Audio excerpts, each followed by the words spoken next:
Good evening, everyone. On behalf of the entire staff of Beech Ridge Motor Speedway and the Cusack family, it's my pleasure to welcome you to Maine's oldest continually operating family-owned speedway. My name is Bruce Eldey, a race commentator.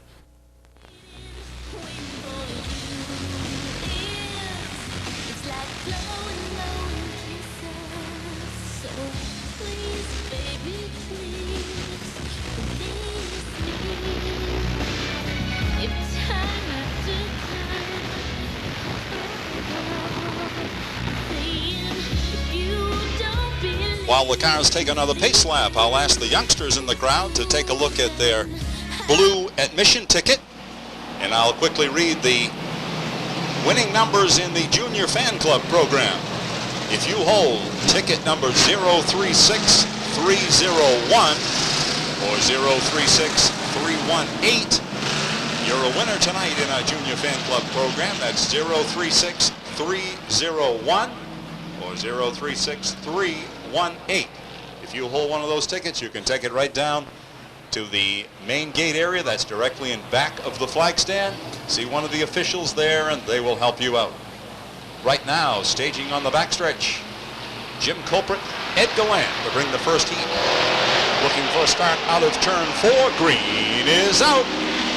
From the outside, Gallant with the advantage as they race the front stretch to turn number 1.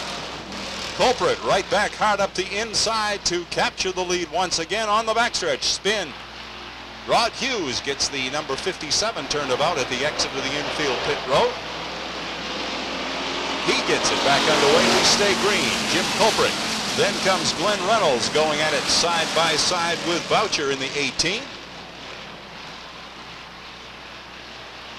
Working up the inside, last week's semi-feature winner, Keith Lovejoy in the 03. Boucher goes wide, going to be 3 wide, racing down into turn 1.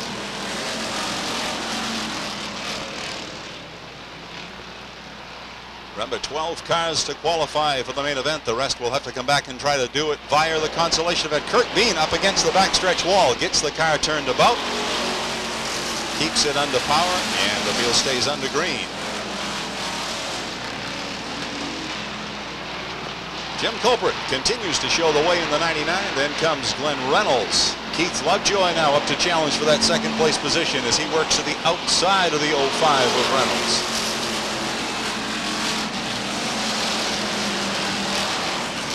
Kurt Bean and Rod Hughes headed to pit road, and a tangle in between turns 1 and 2. The 49 gets it turned about. That's Kevin Rumry. He's back under power. Some sheet metal damage, and he takes it on a pit road.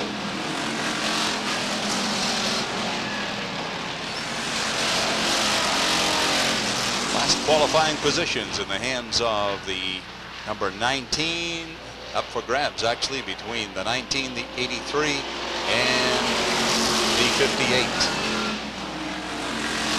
Keith Lovejoy back up front now, taking a look to the outside of Jim Culprit.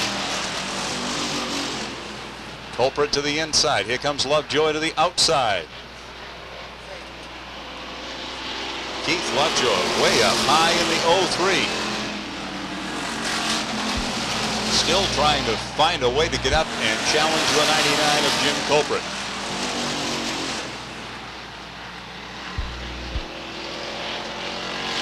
Coming to the halfway point. 8 down and 7 to go. Continues to be Jim Culprit Jr. showing the way in the 99, followed by Keith Lovejoy, then Glenn Reynolds in 3rd place. 4th place David Wiles, then back in 5th Mike Grant in the number 9. As the cars get stretched out a bit.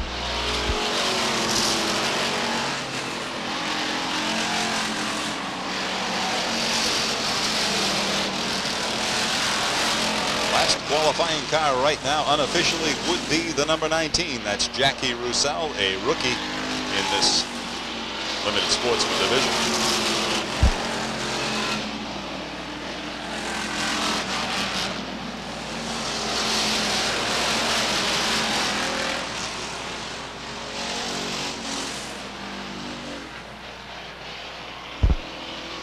Once again, Keith Lovejoy closes it up on race leader Jim Culprit and takes a look to the outside of the 99 once again. trying to find a way to get up and challenge the leader.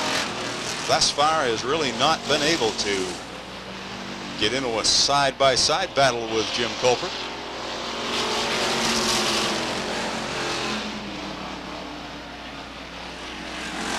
Starter indicates next time around it'll be just 2 to go. Remember, only 12 to qualify.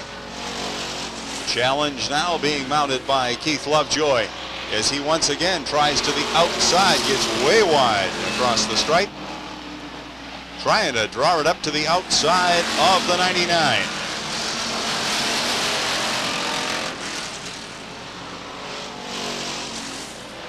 Keith Lovejoy working hard on the outside, gets it way up high under the white flag. 1 lap to go. Top 4 have broken away from the rest of the pack. Last qualifying position up for grabs. The 58 appears to be the last qualifier right now. Checkered flag in the air. Jim Colbert Jr. followed by Keith Lovejoy, Glenn Reynolds, David Wiles,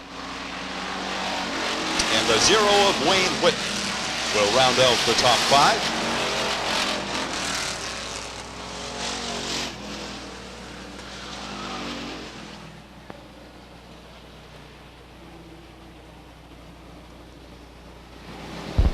As he coasts down to the start-finish line area. Nice round of applause, please, for Jim Colbert Jr. capturing the first qualifying heat of the evening in the limited sportsman division. Always a strong contender. The number 2 will be Jim Emerson. The number 40 tonight will be driven by Kevin DeBias.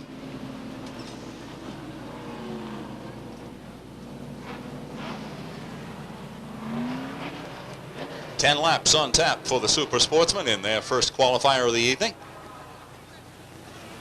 Class that was new to the Beech Ridge Motor Speedway last year, growing by leaps and bounds. Flagman Eddie Waltz gives the drivers the all clear as they work down to the turn 3 area.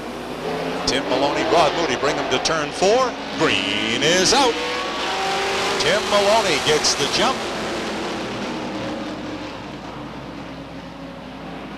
Bubba Pelton trying to get up and mount a challenge for that second place position as he works beneath the 09 of Rod Moody, 08 of Rod Moody, sorry.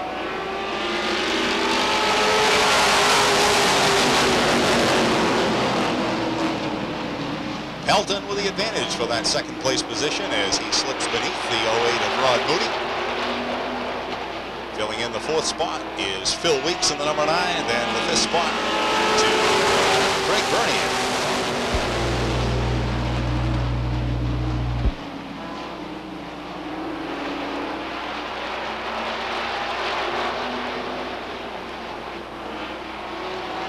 Bernier gets the car sideways along with Phil Weeks. Weeks is collected by the 99 of Steve Wilson. And a tough start to the race program for Phil Weeks as he sustained some front end damage. Going to stay on the speedway. Meanwhile, back up front, Pelton looking for a way to challenge the race leader, Tim Maloney. They'll be coming to the halfway point, indicates starter. 5 down, 5 to go.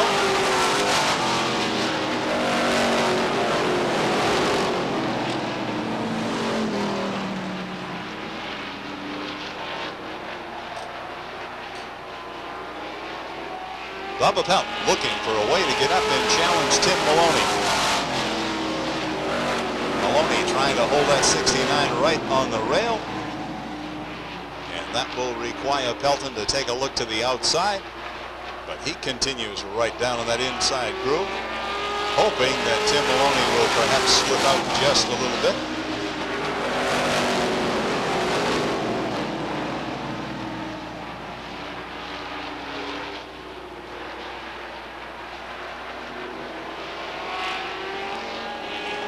Two to go, indicated by Eddie Walsh.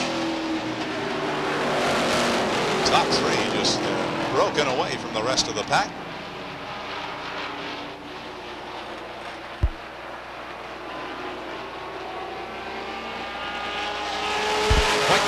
1 lap to go. Bubba Pelton has just 1 lap to find a way around the 69 if he can possibly do it.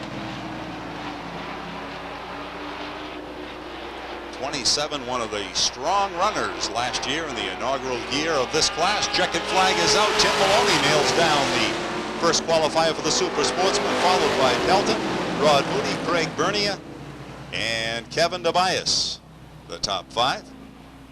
All of the top 3 back for their second year of competition in the Super Sportsman division.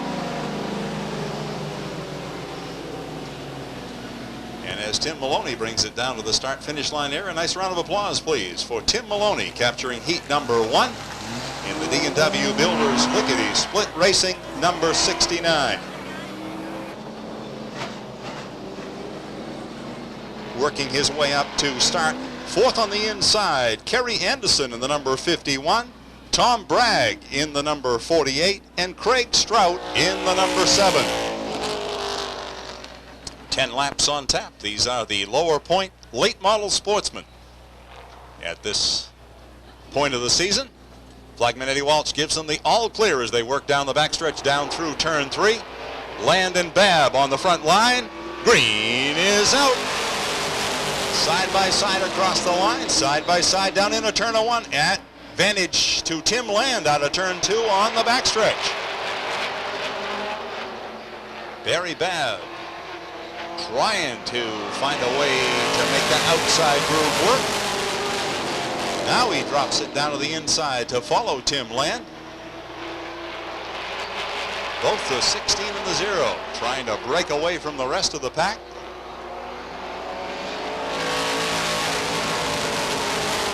Get a watch on the race leader in just a moment. Land and Barry Babb have broken away. Then comes Gary Johnson, Glenn Cusack, and Bobby Babb rounds out the top 5. Tim Land turning the track in about 15.45 seconds. Good time here early in the evening. Very competitive late model sportsman division. Barry Babb led the feature last Saturday night before he had a tire go down. It looked like it was going to be his night, but then slowly he dropped back and found that after the race the tire went down. Staying right down on that 15.4 area. Good time for the number 16. Barry Babb now right up to the back bumper. Trying to pressure the 16 to see if he'll possibly give up that inside row.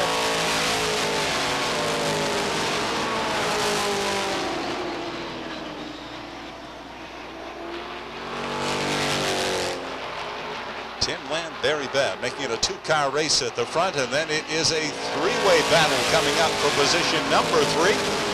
Gary Johnson with a lot of pressure from Glenn Cusack and Bobby Babb. Flagman Eddie Walsh will indicate 2 to go as they cross the stripe this time. Barry Babb takes a look down low, no room.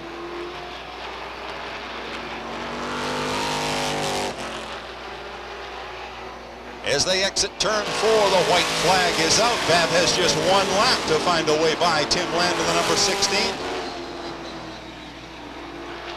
Cars very even, turning good time here this evening. Babb once again looks down low. No room. Checkered flag down for Tim Land. Barry Babb, Gary Johnson, Glenn Cusack, and Bobby Babb, your top 5.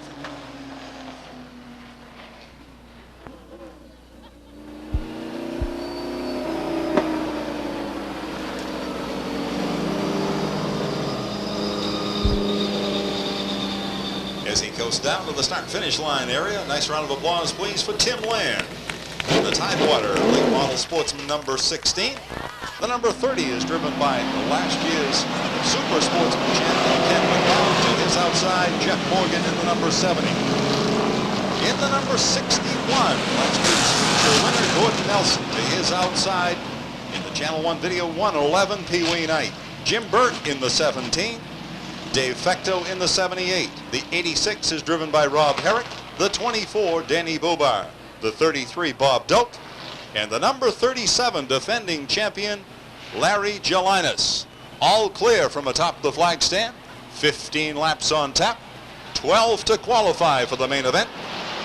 John Maycomber, Dennis Quinn bring them down. Green flag. 3 wide right across the stripe. Billy Thompson between cars going to make a bid to the outside. John Maycomber with the advantage, but Thompson on the move on the outside. He tries to draw it even down into turn number 3. Wheel-to-wheel battle at turn 4. Dennis Hall looks to make it 3 wide. No room. Billy Thompson with the advantage at turn number 2 as he puts a fender ahead and down the backstretch to turn 3. Half car length ahead now. Trying to squeeze down into that inside groove out of turn number 4. New leader Billy Thompson across the stripe. Gets it down on the inside. Here comes Dennis Quinn to work to the outside. Can't quite do it. John Maycomber hangs on a position 2. Then Quinn, Dennis Hall.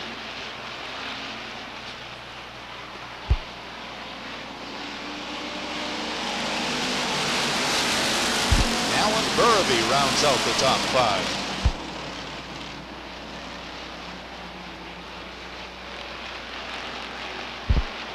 High Point men looking to work their way up through the pack. Keep your eyes on the number 37. He's the High Point man. Started last in this field. He has already worked his way up through about 5 of the cars. Now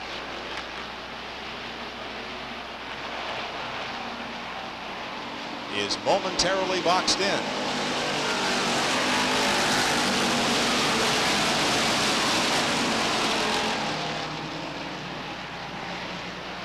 Last qualifying position would be in the hands of Larry Gelinas in the number 37.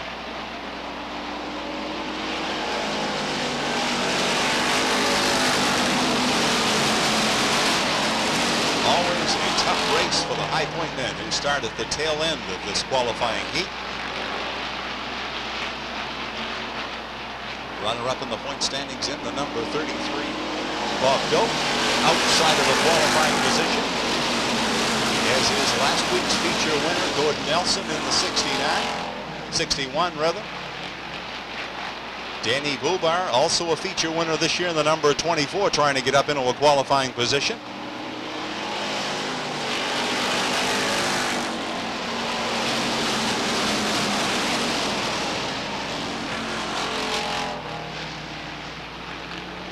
Comfortable lead by Billy Thompson as he has been able to break away from the rest of the field. Car sideways. Pee Wee Knight gets it turned about. And with it, Jim Burt in the 17. Gordon Nelson in the 61, along with Charlie Roussel, will find themselves way back in the field.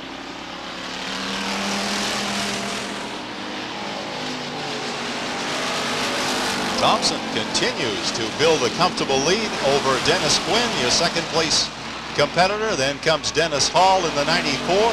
Dave Langlis in number 93 trying to break up into that third place position. And Alan Burby holds down the 5th place position. Last qualifier unofficially would be Jeff Morgan in the number 70.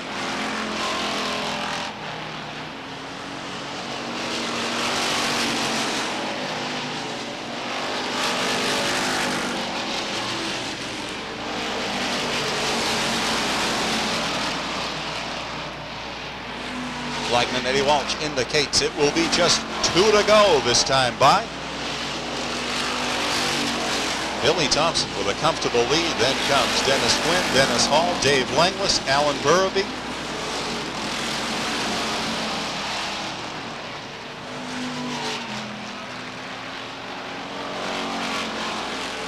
Unofficially, that last qualifier once again would be the number 70. They are in the white flag lap.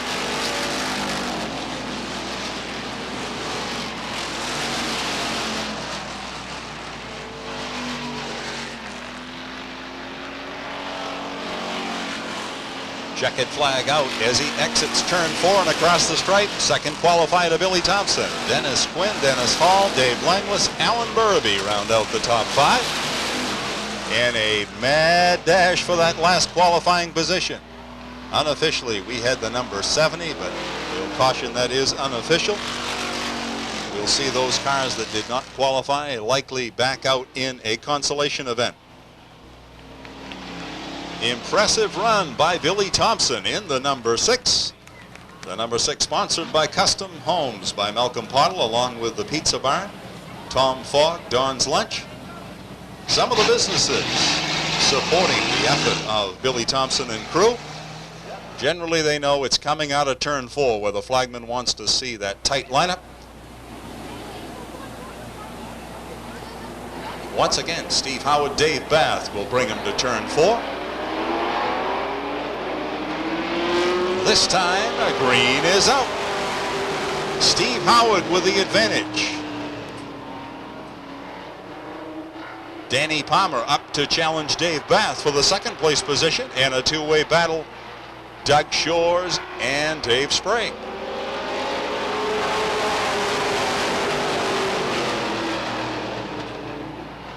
Steve Howard, Danny Palmer, the advantage on the inside. Here comes Doug Shores. He was last week's feature winner and a two-time feature winner in the Ford Thunderbird 07.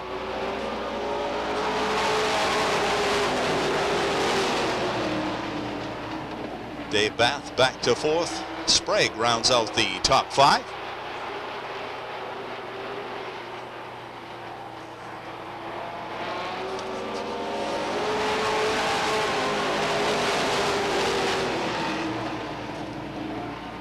Two drivers who have captured 2 features in this young 1992 season. They are Doug Shores in the 07 and Chris Rule in the 14. So they are the winningest drivers in the Super Sportsman division at this point. And perhaps Mr. Consistency has been Kevin Durgan in the number 7 with more second place finishes than you can count. They're beginning to call him the bridesmaid, in fact.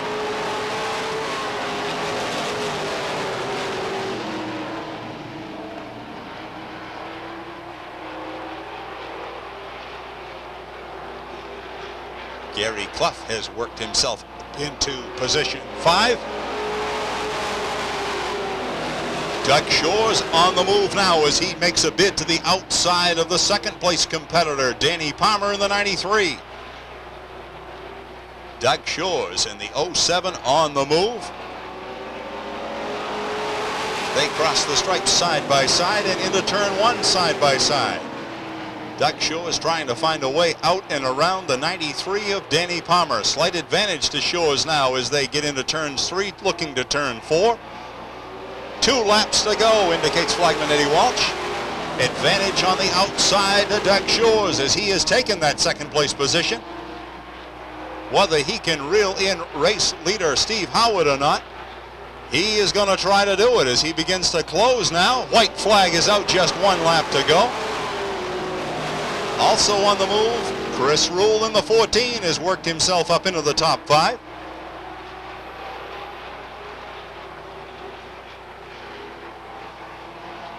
Checkered flag in the air. Steve Howard nails down heat number 2, followed by Doug Shores, Danny Palmer, Dave Bath, and Chris Rule, your top 5.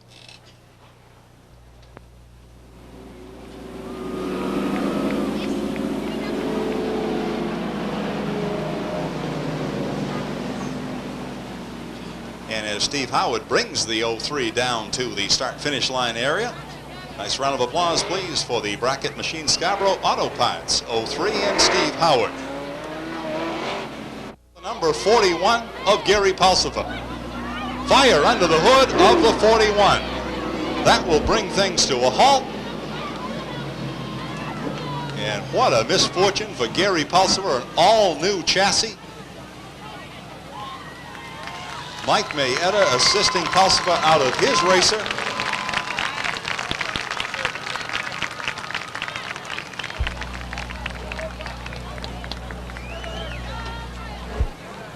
All the cars equipped with fire extinguishers, and some of the cars are the onboard system, and of course the heavy-duty fire equipment in that pickup truck that you see there. And what a way to start the evening for Gary Pulsifer. Veteran late model sportsman driver here at the Speedway and at other short tracks. 10 laps are on tap for the late model sportsman. Once again, these are the High Point men. Of course, several former track champions, and Bob Randall, a four-time track champion here, and multi-year track champion, of course, Mike Johnson and Mike Mayetta. Now we have the all clear from atop the flag stand and flagman Eddie Welch as the drivers glance to the tower. Ready to stage for a start out of turn 4. Flagman asks the drivers to hold it even. Mike Mayetta Jr., Andy Lude out of turn 4. Green is out.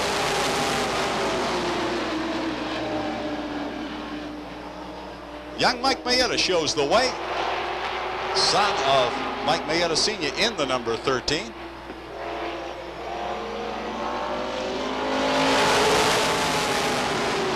Battle is for position number 3 as Pete Rondo has Paul Johnson working hard to his outside. Johnson now takes a look to the outside of that second place competitor, Andy Lude. Paul Johnson on the move, has been one of the fastest cars here in warm-up the last couple of Saturday nights. Finished, I think it was 3rd last Saturday night, almost a 3-wide effort. Young Mikey Mayetta has all kinds of pressure now, from Paul Johnson to the outside, Andy Lude to the inside, but it's Paul Johnson with a strong move to the outside. Right out over the stripe, Johnson loses a little bit of ground. Andy Lude trying to close it up on the inside. They go at it wheel to wheel for that second place position. Coming to the halfway point. 5 down, 5 to go.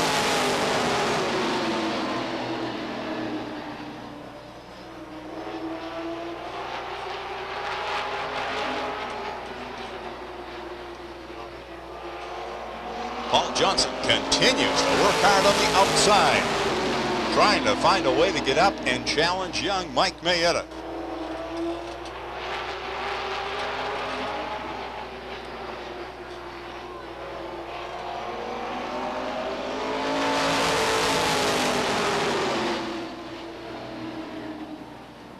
Flagman indicates it will be just 2 left. If Paul Johnson is going to find a way around that number 3, he has just 2 laps to do it. Andy Lude closes it up on the inside.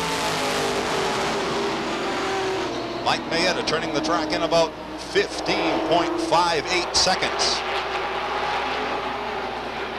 Paul Johnson again with a bid to the outside.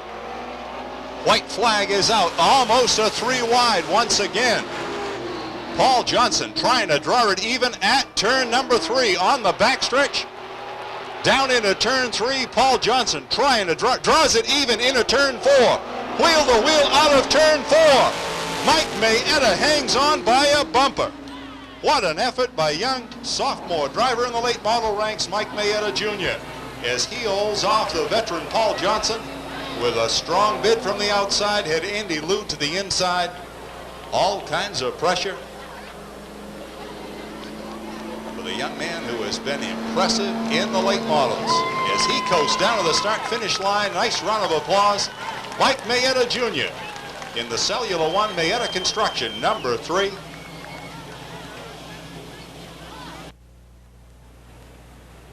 Assistant starter Junior Niles atop the flag stand for the Limited Sportsman semi-feature.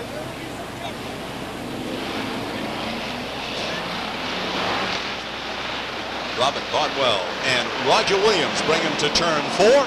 Green is out. Bodwell with the advantage from the inside. Here comes Dwight Shepard in the 09. Shepard takes the second place position. Ralph Height on the move up the inside as he works beneath Roger Williams for that third place position. Then comes Al Meserve in the 08. Spin by Jim Shaw as he gets it turned about. Also a spin here by the 65. And that will require the caution flag as the 65 is unable to refire the car. And that will bring the field under caution.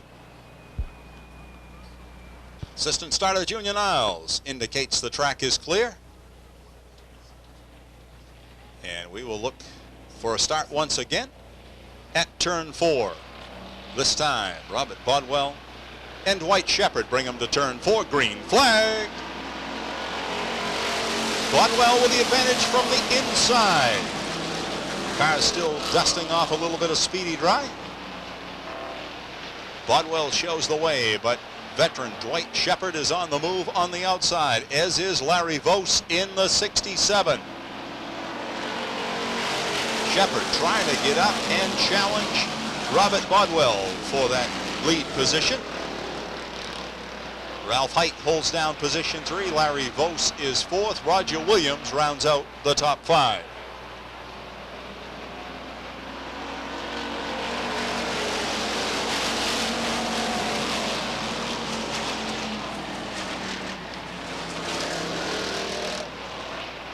Once again, this is the Limited Sportsman semi-feature. Drivers looking to gain additional points, so that hopefully next race meet they will be able to move into those qualifying heats.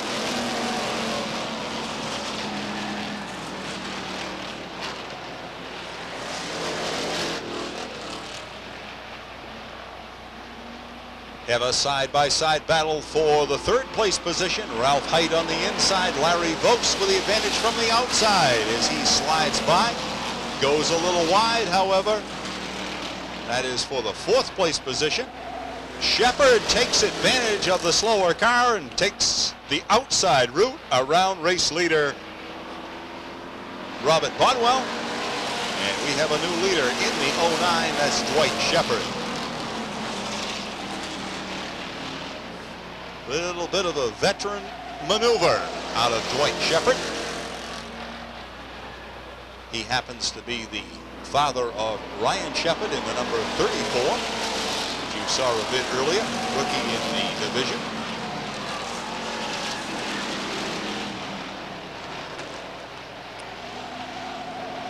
Junior Niles indicates they are coming to the halfway point this time across the stripe. Dwight Shepard continues to show the way. A lot of pressure now from Robert Bodwell and Larry Vos as the top 3 have broken away from the rest of the pack.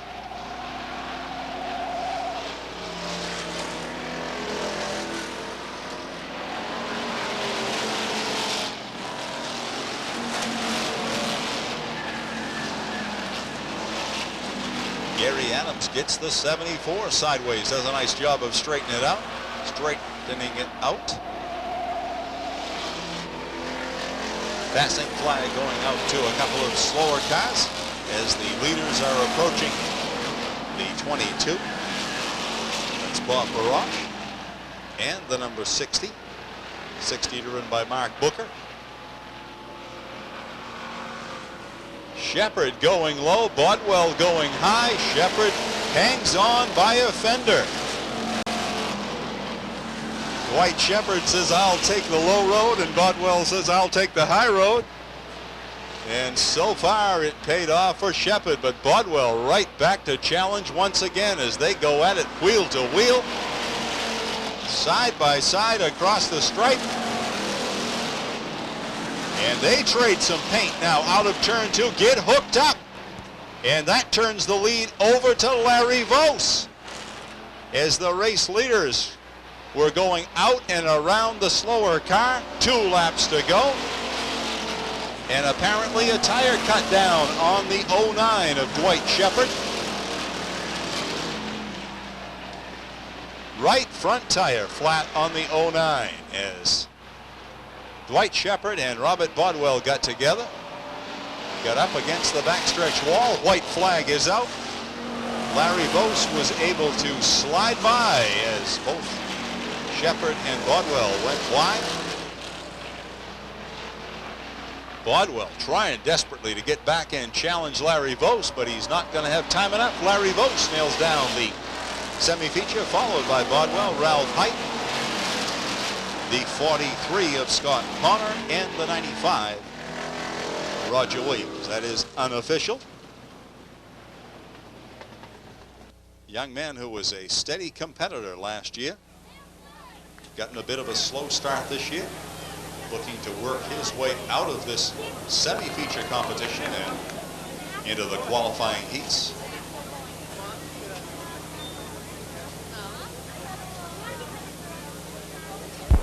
In the 111 will be Pee Wee Knight.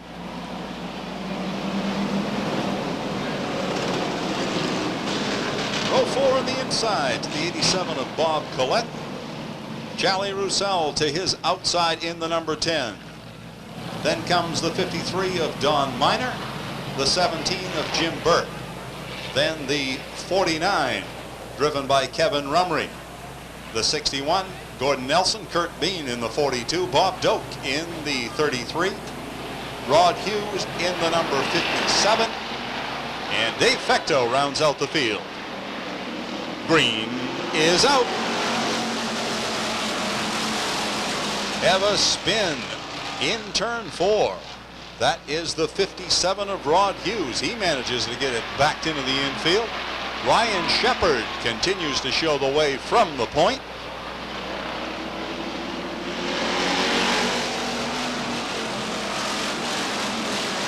Just 8 cars to qualify for the main event. And there are obviously more than 8 top cars, so qualifying is up for grabs. 8 positions. Ryan Shepard has all kinds of pressure from Mike Field. Then comes Pee Wee Knight in the 111. Hans Meyer in the number 2. And Jackie Roussel rounds out the top 5. Then comes Gordon Nelson, Bob Doak, and David Raymond. They are the qualified cars at this point. Spin right here across the line. Dave Fecto, Charlie Roussel, Kurt Bean. Everyone is underway except for Kurt Bean. He gets the car shut down right there in the inside groove. Still a green flag, and Pee Wee Knight threads his way through. Bob Doak trying to get up and challenge now. And that shifted things around as the drivers anticipated a caution, I'm sure, and didn't get it. Pee Wee Knight, Bob Doak, Gordon Nelson, as some of the veterans take advantage of that mishap. Problem on the number 3, David Raymond headed to the pit road.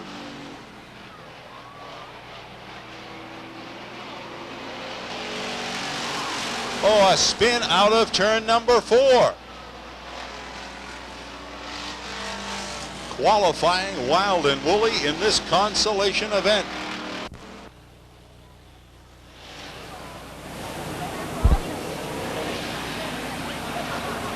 Well, we have an all clear for the drivers as they stage on the backstretch. This time it will be Pee Wee Knight and Bob Doak bringing the field to turn 4. Green is out. Knight with the advantage up the inside. Doak now in a battle for second with Gordon Nelson as Nelson tries to draw it even up the inside in the number 61.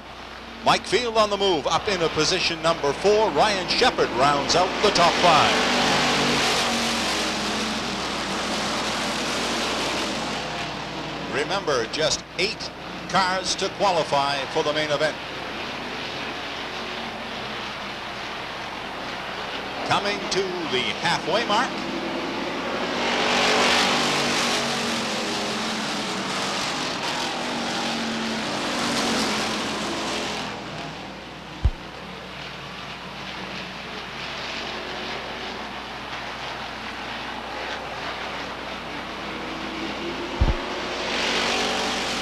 Battle continues to wage for second. Gordon Nelson in the 61, Bob Doak in the 33. Then comes Mike Field, looking for racing room at the back of the number 61. Has Doak spin by Dave Fecto. Dave Fecto gets the 78 turned about. Last year's runner-up in this limited sportsman division. Now a questionable qualifier.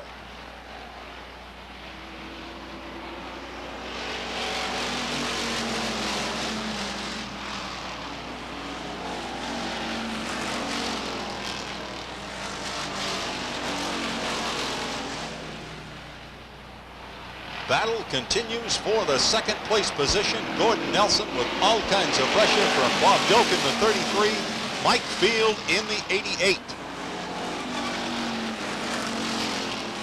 Doak slips just a little bit. Now Mike Field up to battle to the inside of the number 33.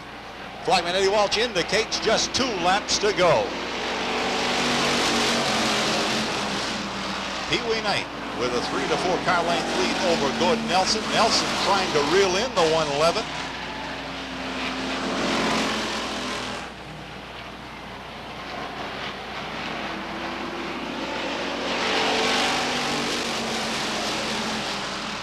Last qualifying position going to be questionable.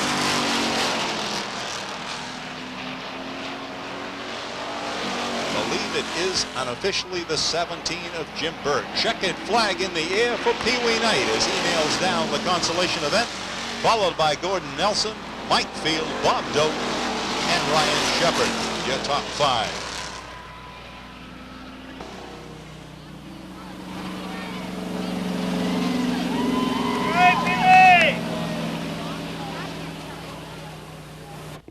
Ladies and gentlemen, at this time, I'd like to direct your attention to trackside and Mr. Andy Cusack. Andy?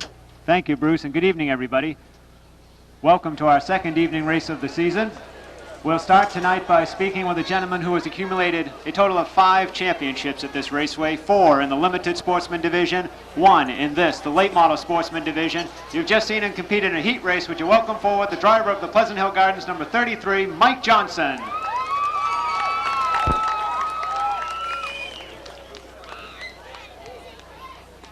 I see you have the extra jacket on tonight. Is it cool out there for you guys driving? Not driving, but while we're waiting it is. The crew's the one getting warm over there now, huh? That's correct. Well, tell us a little bit about this car, because you are the talk of the town when it comes to the late model sportsman division this year. Everybody is setting their sights on the number 33. You've won 2 feature races so far. You're the head of the point standings right now, and it looks like you're the one that everyone else is trying to beat. So tell us about this thing and why is it going so well? Well, while it's going so well, like everybody else, we all work real hard at it. It's a brand new car. Steve Levitt built it. It's different than everybody else's. I don't think that makes it faster, but we built this type of car because we're used to working with this type of car.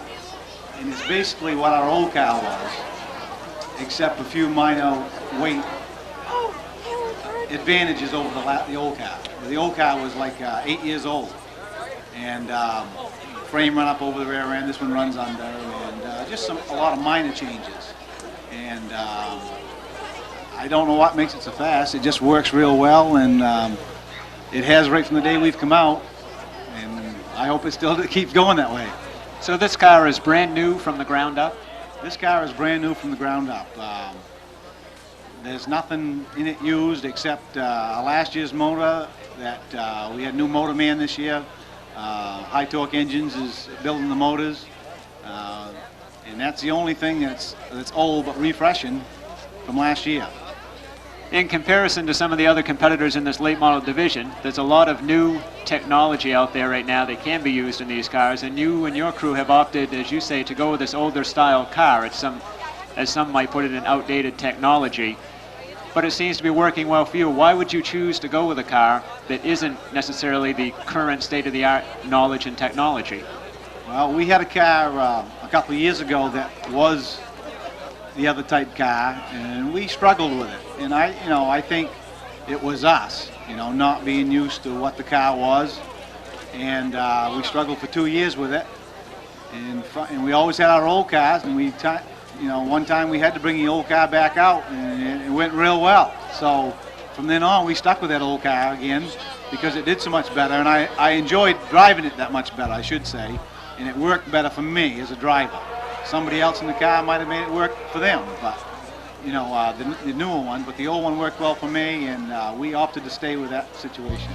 And you're sticking, you say you're sticking with some technology that you know about. You're also sticking with something else that you know about, and that was, as we stood in the pit area, the crew was pretty much intact. Yeah, our crew, except for I think 1, maybe 2 people in the last 6 years, are the same. There's 5 or 6 of us that's been together since we started, and we all work real well together. Everybody knows their job and gets it done, and what more can I say? It proves that it's working real well. How do you maintain that in the pit area? There's a lot of turnover in pit crews generally. People come in, they're interested, they drift away, they've lost their interest. Maybe a lack of wind turns some people off sometimes. They stop being so participated in this sport. How do you guys keep this together? Is there somebody that keeps the whole team going, or is everybody pretty much self-motivated? We're all pretty much self-motivated. There's a couple of us that might be more than others, but the biggest thing we do, we talk together as a team. We all throw all our ideas in a hat, and in the end, you know, everybody's got their own theories, and every one of us might have something different. But in the end, one person might talk the other two into it, and the majority rules, and we usually make out real well that way. So here we sit today with 5 championships for Mike Johnson. That's as many as Mike Maeda has accumulated here. Just one more than Bob Randall has accumulated here. I believe you and Maeda together are the 2 drivers at this track presently with that many championships to your credit, and you're leading the point standings now. Do you watch the points at all? I know Mike Maeda says he doesn't like to know about them. How are you about this? I don't like to know about them. In my head, I pretty much know where I should be, but I don't keep track of them. I don't look at the book, and I don't look at the board with the numbers on them. I just don't need that extra pressure. You know, the race owner, the team owner, and the team don't put the pressure on me, and I don't, you know, I want to win races. If the championship comes with it, that's great. But them checkered flags are what I'm after, and I work hard every single week to try to get those. What about, though, at the end of the year? The season winds down, 5 races to go. Maybe you're leading. Maybe you're out by 15 points. Don't you start to get noticing of it then? Well, if you're out by only that little, you keep saying, I still have time. If I have the good luck and someone else doesn't, or the car goes real well and the other guys don't, then we'll be there. But if you're only 15 points out, that's no slouch either. That's still pretty good. That's a pretty good year. You know, if you're in the top 5, and the way this is now, I'd say the top 10. I mean, you've got to be happy with yourself and the way your crew and the car win all year long. Yeah, I think there's something to be said for that, certainly, and I think there's no better testimony than what we just saw in a heat race finish when every one of you guys came across that line and you were all side by side all the way through, and that's incredible competition. One driver did not finish that race tonight. That was Gary Peltzber in the number 41, and we all saw sitting here in the grandstand, the fire comes under the hood of the 41. Mike Maeda stops, is out of his car, and you stop and you're out of your car to help out a comrade. First of all, why, aside from the obvious I get, what is it that makes you instinctively stop to help out a fellow comrade in that type of situation? Well, the first thing from my mind is safety is the utmost thing of anything, even the driver. That's the driver's, my first thing, and I believe everybody else's. Not just your safety, but everybody else's too. You don't want to be out there and mess up and end up starting a crash or whatever, and someone getting hurt, you know. And there's no way we want to see Gary get burned or anything else. If we was out of the race, that'd be fine, because his life or his well-being means more than anything else to me, because he's a real good competitor, he's a friend, and everybody else is out there too. And like I said, safety is on everybody's mind, number 1. And I think when you see Mike and I jump out, if anybody else would have done the same thing, if they were back where we were and had the view we had, they would have done exactly the same thing. That says a lot for the fellowship among all the drivers at this speedway, and I think in the sport in general as well. What happened in the number 41? Why does the fire erupt like that? I went over and see him afterwards, and he had a fuel leak somewhere. And they fixed the fuel leak. I heard the car running, so he'll be back. Well, that's a good sign. We'll be glad to see him out in the feature race. What about Mike Johnson on the other side, outside of racing? What do you do in the off time? Is racing an entire obsession for you year-round, you and your family together? Are you at other racetracks during the winter if you get a chance to get down south, or do you do other things? No, racing's pretty much it. We go to other tracks as much as we possibly can. We have a family-owned business, so that keeps us real busy. As most people know, they have a family-owned business. And we have some time during the winter months, and sometimes in the spring we can go down south and watch them, and we do when we can. And but that's pretty much it. I work a lot. I really do. I'm a workaholic, and I know it. And sometimes it makes it hard. But I have to have something to relieve my pressures or whatever. So that's why I pick racing. It's my only hobby. And I've had other hobbies in the past, and when I get done racing, I might pick up something else, but I'm sure I will. But right now, racing is it for me. Many a wise man has said, do one thing and do it well. There's some new sponsorship on the car this year. Yeah, we've got a couple of new people. Polo we've come with us last year, so they're not brand new, but they're new with us really. R.J. Gronin's been with us from the start. R. Fowler Excavating, Skip's Wood Products. I have to look at the car because You can use cheat sheets, it's all right. yeah, A.J. Kennedy was new for us last year. They've been real supportive of us. Everybody we've had has been real supportive. Pleasant Hill Gardens, of course. There wasn't room enough to put him on the car, and since Dickie owns the car, he opted to, leave his name off the thing, which stands to. He wants to make everybody else happy, since he's happy just by being here. Where the sponsors are kind of in the background, and I commend him for that. Final thoughts on tonight. After running a heat race, is the car well enough to pick up win number 3 for the Johnson team? If everything goes, the car is ready. If I'm ready and the track is ready too, and things go our way, they don't always go your way, and sometimes you got to settle for less. Tonight we're looking at bringing the car home in one piece because we got a race tomorrow, and if that means anywhere in the top 10, I'm happy. And I guess one additional question. Last week, the car just ran away with the feature race. You went through the teardown. Everything proved out to be fine. You take it back home. I can't imagine that you told the crew to touch a thing on it. Do you think they did, or what happens during the week with that car? I'm sure they didn't change anything, but I know they did a lot of checking. I know they did a lot of checking of everything. And as far as changing the chassis setup, I'm sure they didn't change anything there. They know they couldn't live through that.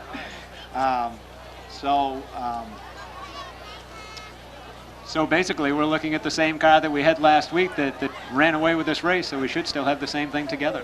If it's a little bit cooler this week, though. Last week was a real hot week. Surprise in May, in the 80s and 90s, and the car hooked up real well. So it could be a change tonight. It may only be a second or third place car. And some other guys, you got some real good competitors out there. I'm sure they're doing the homework and trying other things. And there's a lot of new cars, so you got to work the bugs out of them. You can't always be lucky like we were this year, and you got to work with them, and they'll come around. I'll tell you, it's going to be a tough year. I know. I'm not counting my chickens before they hatch. Well, I'll tell you, they're doing their homework, but let me tell you, this number 33 is their study guide, and we wish you well tonight. Thanks for being with us. Thank you very much. Ladies and gentlemen, a nice round of applause, and wish him well, Mike Johnson. We'll resume with intermission and be out with our first feature in just a moment. Next on the inside, from Standish, in the Channel One 111, Pee Wee Knight. To his outside from Buxton, in the Haley Road Garage number 88, Mike Field. On the count of 3, please help me with those 4 most famous words in auto racing. 1, 2, 3. Gentlemen, start your engines.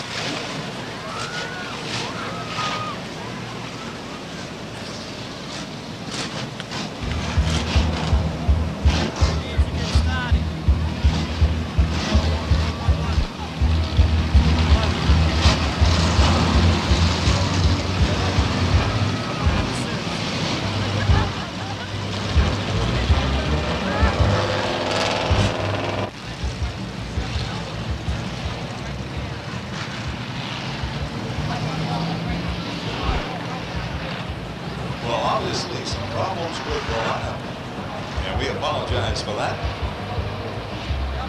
But the officials finally have these drivers where they're supposed to be, we think. Now as the drivers exit turn 4 and start down the front stretch, let's give them a nice send-off tonight.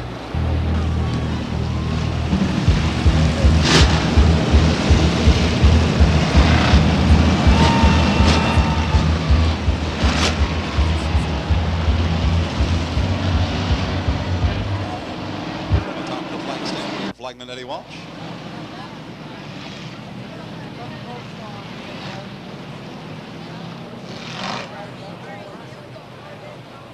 "30 laps on tap for tonight's Limited Sportsman main event. Pace car makes its way onto the infield pit road. Ed Gallant, Glenn Reynolds bring them to turn 4. Green is out. Gallant and Reynolds side by side across the stripe and into turn 1. Still side by side as they exit the backstretch to turn 3.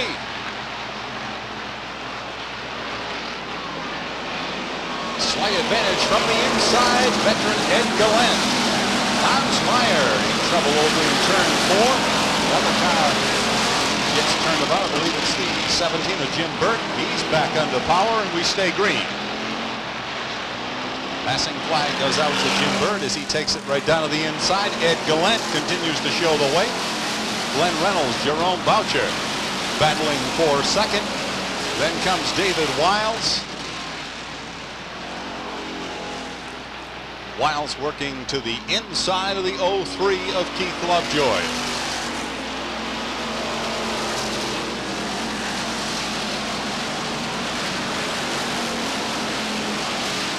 Once again, the High Point men at the tail end of the pack. So even though there's a tendency to perhaps watch the leaders, problem on the backstretch. We have cars up against the backstretch wall. That will bring us under caution. We'll have a report on those cars and drivers just as quickly as possible. Cars involved there, I believe the number 50 of Alan Burraby. Time was damaged. We were concerned that it may have been extensive, but evidently not as extensive as was first felt. All clear from atop the flag stand as the drivers glance one more time. Pace car will make its way onto the infield pit road. We look for a start at turn 4. Green is out. Ed Gallant once again with the jump. Glenn Reynolds right up the inside to take over that second place position. But on the move on the outside comes the number 18 of Jerome Boucher. Boucher with a strong move up the outside, takes over the lead with a fine move. Trying to follow suit on the outside, young Steve Berry in the number 7. Berry now goes to the outside of Ed Gallant.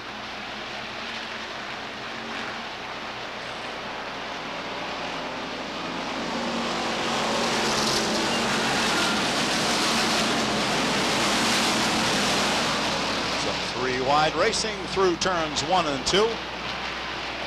Some of the High Point men trying to thread their way up through the pack. Boucher with an impressive move to the front, and he begins to put distance now on Ed Gallant and Steve Berry as they battle side by side for the second place position. Then it's Glenn Reynolds and Keith Lovejoy going at it side by side for the next 2 positions. Berry now with a strong move out and around Ed Gallant, taking that second place position to himself, and on the move Keith Lovejoy in the 0 in the 03.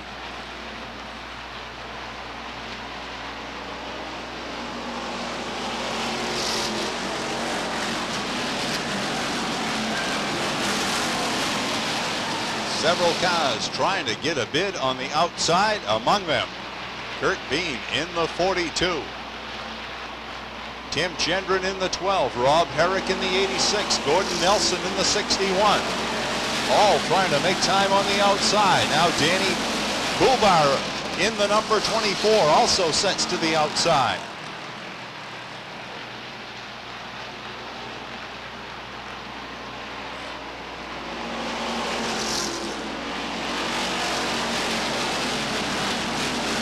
Things tightening up now for the race leader. Boucher goes a little wide. Steve Berry up the inside. New leader out of turn 4, rookie Steve Berry Jr. in the number 7. One of the Wildcat champions out of the 1991 season. Cars squirrely down into turn 1.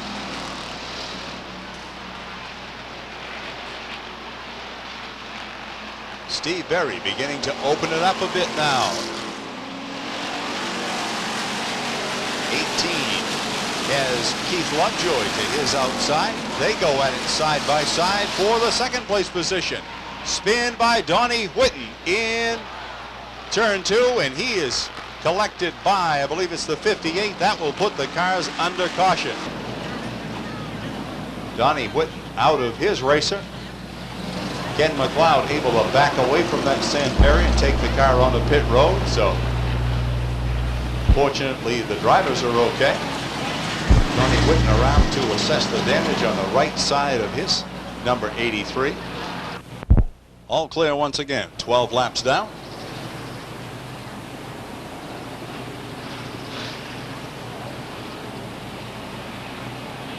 And it will be Steve Berry Jr. in the number 7. Jerome Boucher in the 18 to bring him down. Green is out. Berry with a quick jump into the lead. 3 wide racing for position number 3. Through turns 1 and 2. They continue going at it 3 wide on the backstretch.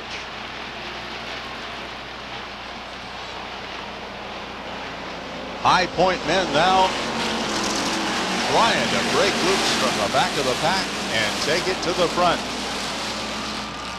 Danny Bubar and Larry Gelinas way out over the turn. Evidently, Danny Bubar headed on a pit road, and Larry Gelinas was going to the outside, and that cost him tremendous time.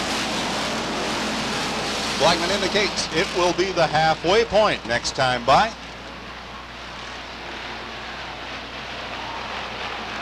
Spin in turns 3 and 4. Ed Gallant gets turned about, and he sits at the top of turn 4. Couple 3 cars down over the bank. That will require the caution flag as Gallant is unable to refire the number 13.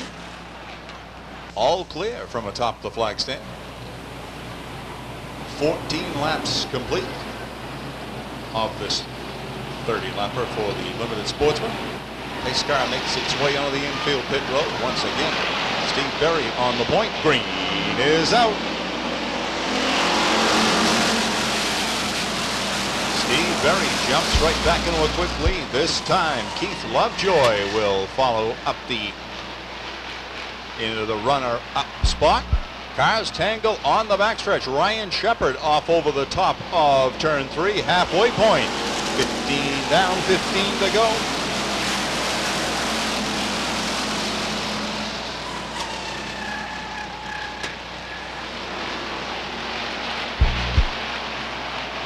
Some of the heavy hitters trying to make their way through traffic. Among them, Pee Wee Knight on the move up to the midpoint of the pack along with Dave Bechtel. Rookie Steve Berry doing an excellent job in the number 7 up from the Wildcat division. Flat right rear tire on rookie Ryan Shepard's number 34 as he heads back toward pit road. Billy Thompson up now to challenge for that second place position as he works beneath the 03 of Lovejoy. Remember the strong run of Billy Thompson in his qualifying event. He is now looking to rein in race leader Steve Berry in the number 7.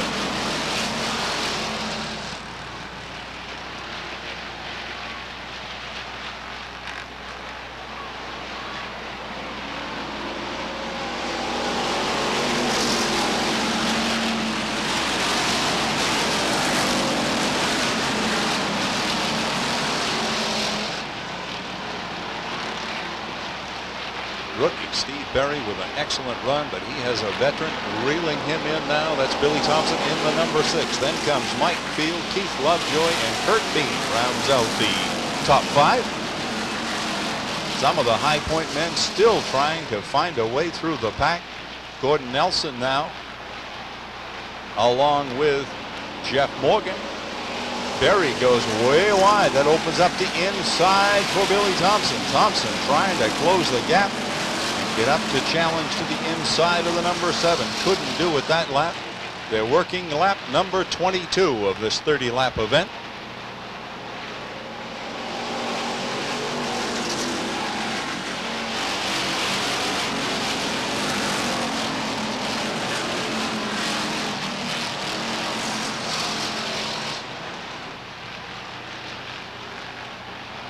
Rookie Steve Berry Jr. doing an excellent job in the number 7. Trying to hold off Billy Thompson. Then comes Mike Field, Keith Lovejoy, Kurt Bean, Dennis Hall up to position number 6. Then in 7th, Tim Genren, Gordon Nelson up to 8th. Dave Fecto is 9th. Rob Herrick 10th.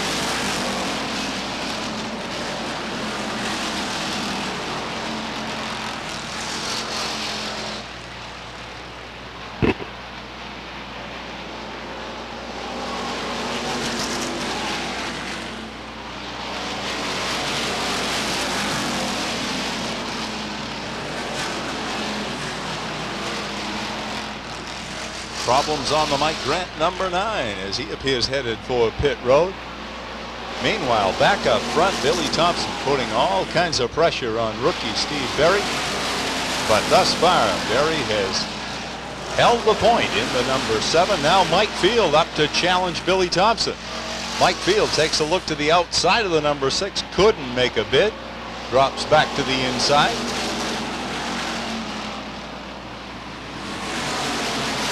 Problems on the number 6 as he slows out of turn 2.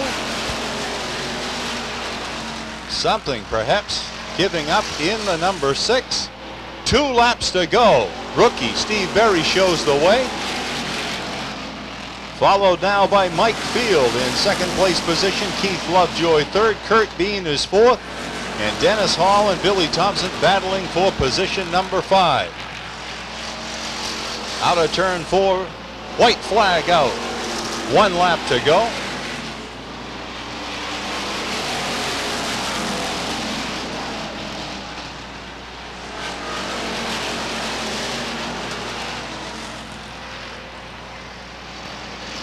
Rookie Steve Berry will come under his first limited sportsman checkered flag, followed by Mike Field, Keith Lovejoy, Kurt Bean, and Dennis Hall, the top 5. As some of the High Point men were simply unable to break loose of that second pack of cars. And just an outstanding run by a youngster fresh from the Wildcats in 1991 to tackle this challenging limited sportsman division. Down to collect the colors from flagman Eddie Walsh. Young Steve Berry will make his parade lap and then be back in victory lane, and we'll have a chance to hear from the youngster on a very memorable night. The first feature win in this division is certainly going to be a win to remember, as he withstood considerable pressure from more experienced drivers. But young Steve Berry, in just his 5th week out in a limited sportsman, made just an impressive run. He returns the colors now to flagman Eddie Walsh.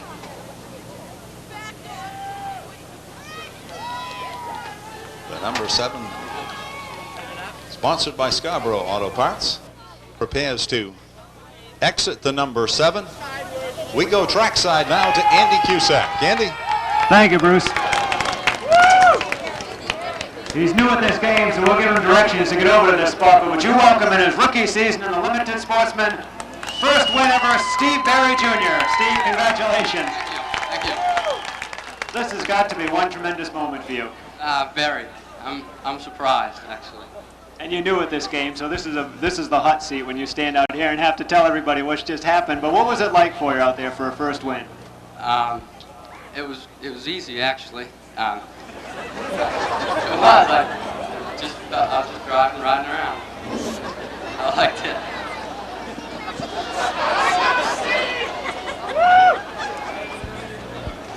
Kind of like when Bob Randall or somebody wins, they went into this big story about how tough it was and everything. A rookie comes out there and tells it like it is. It was easy, I won. We congratulate you, Steve. I know this is tough. Here's your first place trophy to be a special one forever. I'd like to thank Pee Wee Knight for all his help, because that's his old car, and he's helped me win this. And we congratulate. Ladies and gentlemen, let's go to applause for Steve Berry.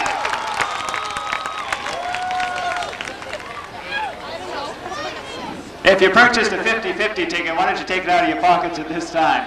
Carmen Jansen, the Vice President of the Maine State Stock Car Racing Association, will make the drawing tonight. $750 to give away tonight. From Seabrook, New Hampshire, in the F80, Scott Watts. Next on the inside, rookie in the number 51, Kerry Anderson. To his outside, also a rookie in this division, the 48 and Tom Bragg. Next, number 7, rookie Craig Strout. To his outside, after making some hasty repairs in the 41, Gary Pulsifer, and after sustaining warm-up damage back in the number 34, Bobby Libby. Flagman Eddie Walsh gives them the all clear down to turn 4. Flagman does not like the looks of that start as the drivers jump the gun, and that will be a false start. Gary Johnson takes the car right up into the infield sandbanking as the drivers just were all over the back of the pace car, and the flagman is going to warn that front row. Well, they have yet to turn a lap, and they're going to try it again. Once again, Tim Land and Barry Babb go at it out of turn 4. Green is out side by side across the stripe. Advantage now, Babb from the outside. A strong run by Barry Babb, and he puts the 0 into the lead right in the first lap. Trying to follow suit, older brother Bobby Babb as he takes a look to the outside of Tim Land in the 16. Babb brothers run 1 and 3. Then comes a side-by-side battle for position 4. Glenn Cusack to the inside, Mike Mayetta Jr. to his outside.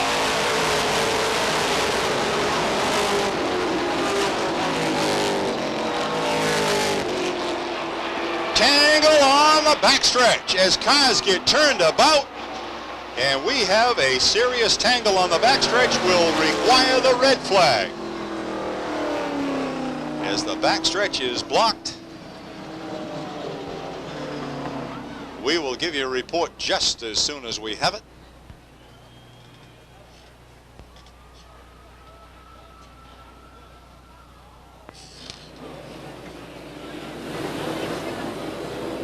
This time, Flagman Eddie Walsh gives the drivers the all clear as they stage on the backstretch.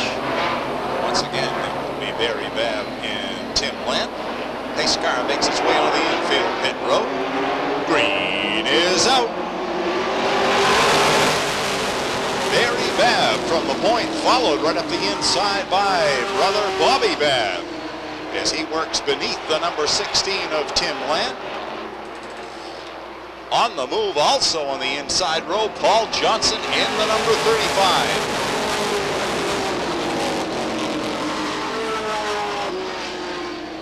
Mike Mayetta also with a bite up the inside, works himself up into that 4th place position. On the move, Andy Lou trying to follow suit.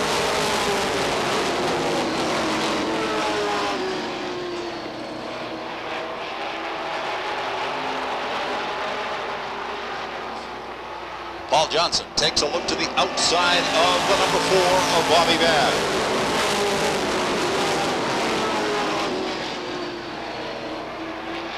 Paul Johnson now with a bite on the outside, draws it even with Babb as they race turn 3 to turn 4.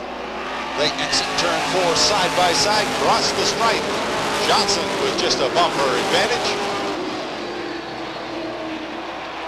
Johnson trying to squeeze by, but we have a spin in turn 2.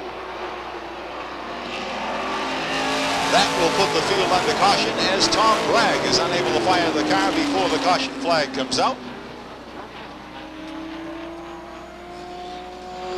Bob Randall with some cosmetic damage anyway to the left front of the number 91. Cars back into a column of 2s, meaning the lineup is correct. Flagman Eddie Walsh shows the drivers the clinched green flag this time by.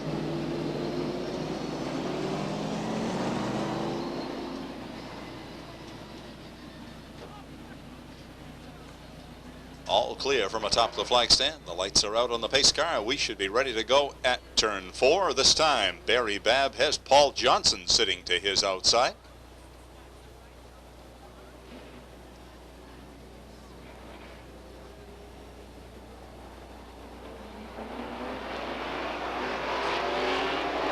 turn 4. Green flag is out.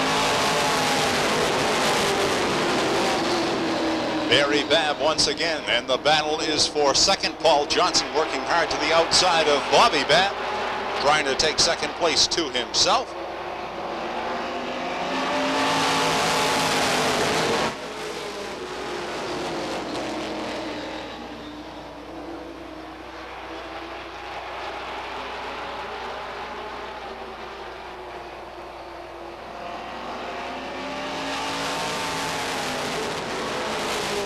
Paul Johnson able to work his 35 out and around the number 4 of Bobby Babb. Now Mike Mayetta takes a shot to the outside of number 4. Caution flag again on the field. We have the 33 of Mike Johnson sitting at the entrance to the infield pit road.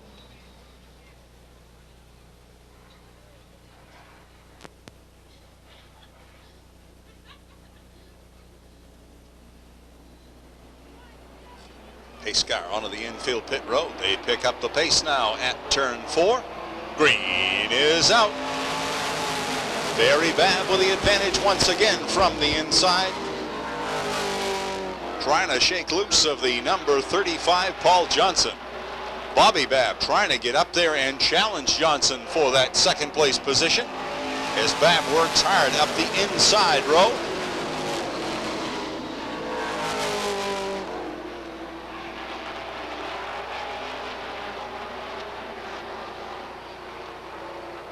Continues to be Barry Babb showing the way. Bobby Babb trying to draw it even with Paul Johnson. Johnson still holds about a half car advantage. Now Johnson tries to squeeze the entire car by. Looks like he's going to do it out of turn 4 and back into second place. Mike Mayetta on the move now on the outside as he takes a look to the outside of the number 4. Finds himself in a battle with Andy Lude.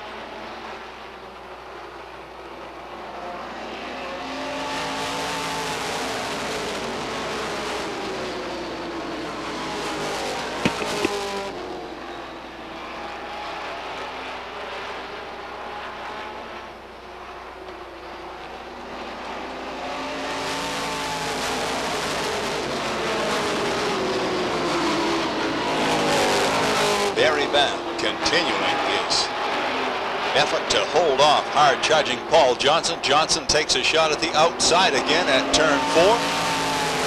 Trying to draw it up to the outside of the 0, and he's having difficulty doing it.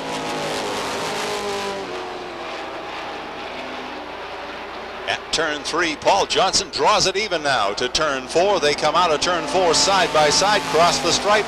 Paul Johnson with a bumper ahead. Out of turn 2 on the backstretch, new leader Paul Johnson in the number 35, working lap number 16.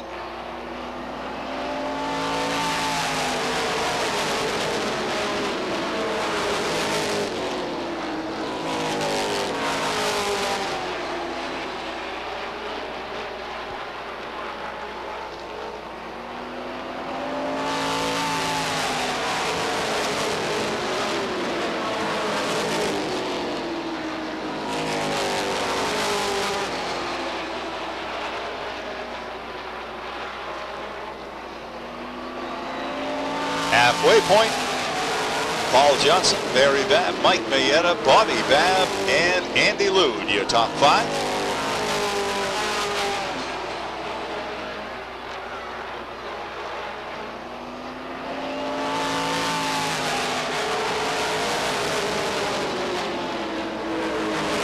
Paul Johnson turning the track in just under 15.6 seconds.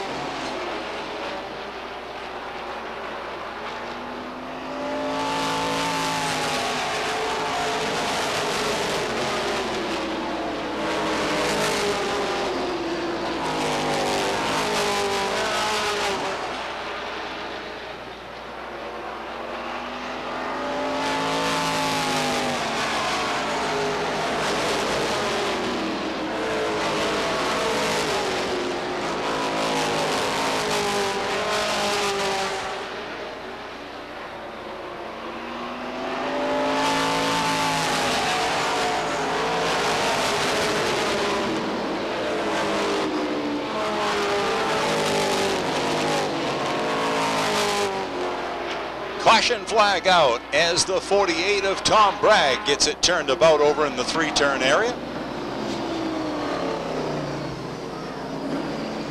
Once again, the pace will be slow. And this time, Paul Johnson will have to draw it even once again with Barry Babb. At turn 4, green is out. Paul Johnson with a slight advantage from the inside. Barry Babb working hard to his outside. Mike Mayetta up to challenge now for that second place position.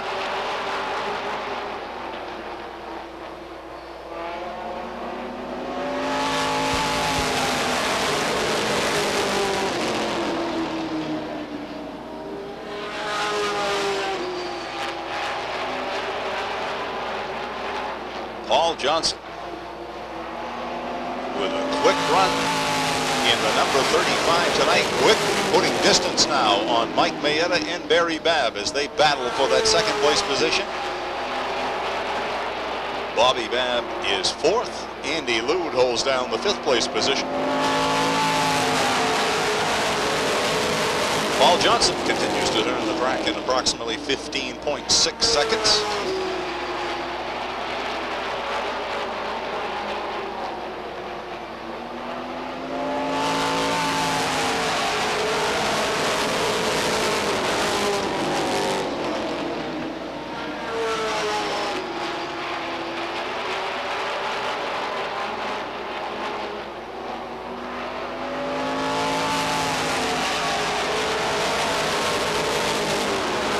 Top 3 have been able to put some distance on the rest of the field, which is headed up by Bobby Babb, followed by Andy Lude, then Gary Pulsipher with a fine run after his misfortune in his qualifying heat.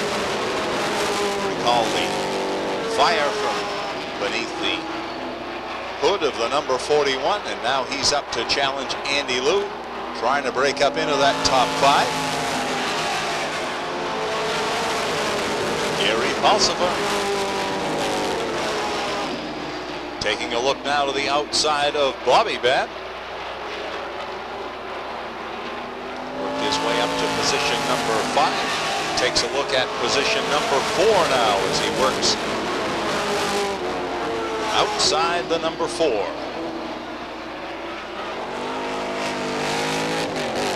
Spin in the turn 3 area will bring out the caution flag.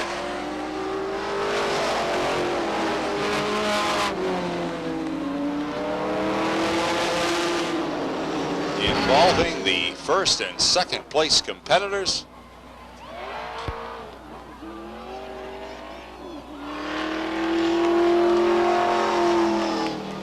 '41 of Gary Pulsipher, now he sits 3rd on the field. Babb brothers bring him down out of turn number 4. Green is out. Barry Babb from the inside. Bobby Babb on the outside. They go at it wheel to wheel now. Bobby Babb puts a half car length ahead as they reach turn number 3. They touch in turn 4.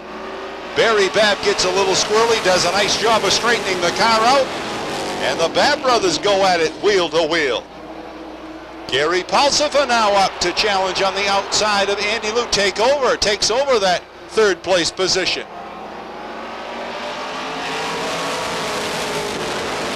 Flagman indicates it'll be just 2 to go. The 0 gets a little squirrely in turn 1. Bobby Babb with the advantage from the outside. 2 laps to go. Andy Lude now up to challenge Bobby Babb as Barry Babb gets the bite out of turn 2. Takes the point to himself. We'll see the white flag in the air as he exits turn 4.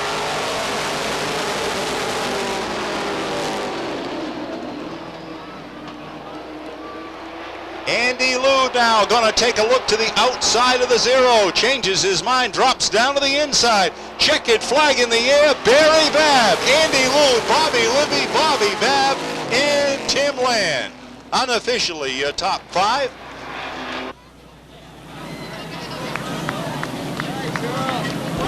Well, Barry Babb did a parade lap without the flag. Now let's see if he's going to do one with the flag. He's down to collect the colors from flagman Eddie Walsh, and probably finds it hard to believe himself the way events turned about. But Barry Van got to be a happy young man. Young man who led the feature event in a commanding way last Saturday night, only to have a tire go down and gradually drop back.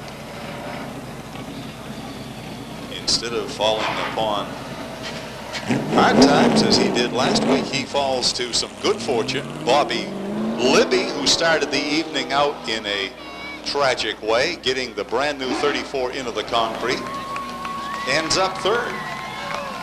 Now returning the colors to flagman Eddie Walsh, Barry Babb, tonight's feature winner. We go trackside now to Andy Cusack. Thank you, Bruce. A wild late model sportsman race. Welcome to Victory Lane, your winner, Barry Babb. It took a while, but you're here. Congratulations. Jesus, thanks a lot. You know, I owe that to my crew. You know, the car weren't going that good in the heat, and they got the car good. You know, I feel bad for Paul Johnson, because, I mean, I couldn't have beat them, but, you know, that's Grayson. You had to wonder to yourself, for a while you're leading, looks like you had the win, they got by, they had their spin, then you're leading again, then your brother's beside you. A wild night for you. I know it. I got loose at the end. We bumped and touched a few times, but, oh well. I mean, that's racing. Do you and Bobby, are you comfortable running beside each other out there? Do you feel more of a comfort when it's your brother racing beside you, knowing nothing's going to be intentional, or is it just another competitor? I can tell you better after we get in the pit. I don't know what's going to happen. We may have a brotherly fight, is what you're saying. You never know. Here's your first place trophy for your first win of the season, and we congratulate you, Barry. You've been close many weeks. Congratulations. Thanks a lot, Andy. Ladies and gentlemen, Barry Babb. 2 races to go, and if they're anything like we've just been through, hold on to your seats. Bruce? Well, thank you, Andy. Once again, we want to commend the Bob Libby crew, the number 34. You know, I talked to Bobby after his encounter with a front stretch wall. For those of you who were here early, it looked as though there was very serious damage to the all-new number 34, and Bobby was about as discouraged, I think, as I've ever seen a race driver. The 23, Craig Bernier. The number 4, Lloyd Washburn. In the number 80 is Darrell Ward. The number 2, Jim Emerson, and the number 40, tonight, Kevin Tobias.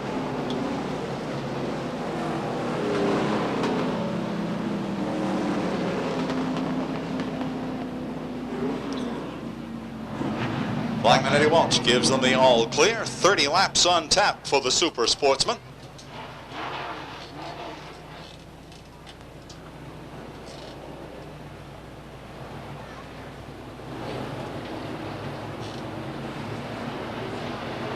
Pacecar makes its way onto the infield pit road.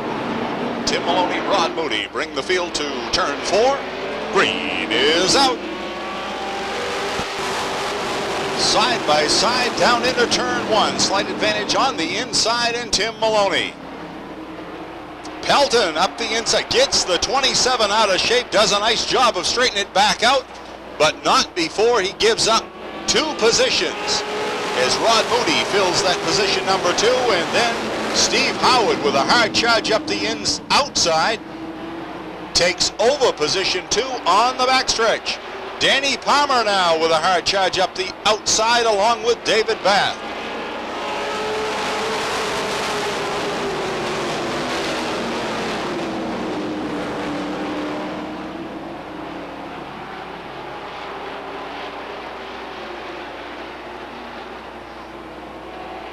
Tim Maloney, a leader, but all kinds of pressure from Steve Howard in the 0-3. Then comes Rod Moody, Danny Palmer, and Bubba Pelton rounds out the top 5, but here comes Dave Bath with a hard charge up the outside, challenging for that 5th place position.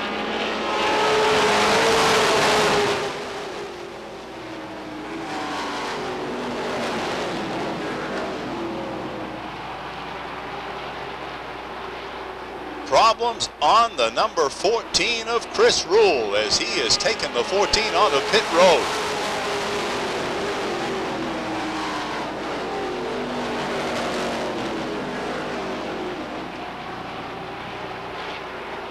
Side-by-side battle for position number 5 finds Bubba Pelton working to the inside of David Bath in the number 5. Meanwhile, up front, Steve Howard is trying to draw it even to the outside of Tim Maloney. At turn 3, they go at it wheel to wheel. Exiting turn 4, side by side across the stripe, side by side. Tim Maloney to the inside, Steve Howard to the outside.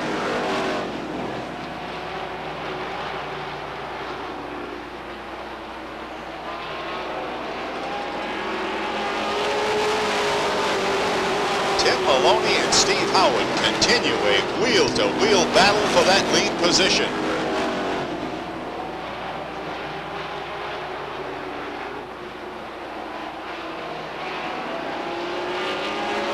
Steve Howard now puts a fender ahead as they cross the stripe. Tim Maloney fights back in the turns, but it's Howard with the advantage on the backstretch. Also on the move, Kevin Durgan in the number 7. He has broken up into the top 5. Coming in tow, Gary Clough in the 0.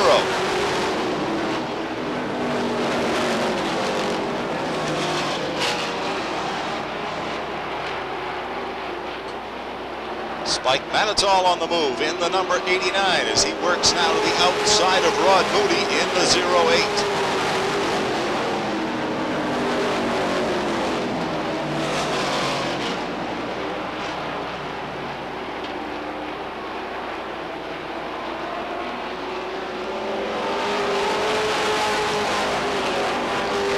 Russ Johnson working hard in the outside groove, as is Dave Sprague, trying to join that front contingent of cars. Meanwhile, back up front, Kevin Durgan on the move as he works to the outside of the 93 of Danny Palmer.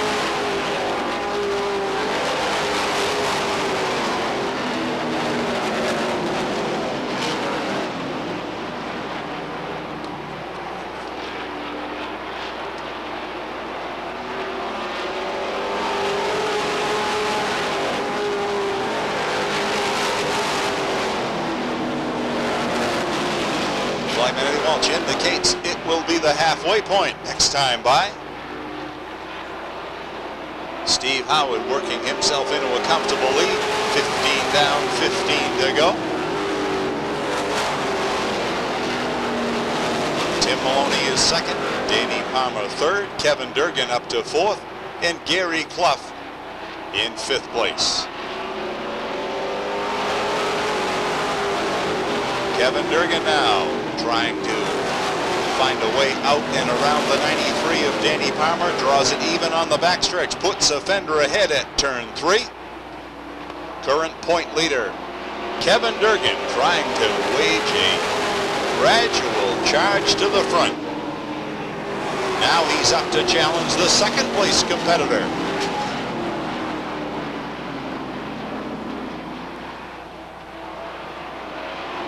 Kevin Durgan on the move.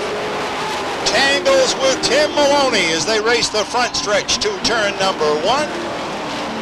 And Maloney is collected hard on the upper side of turn 2. That will put the field under caution.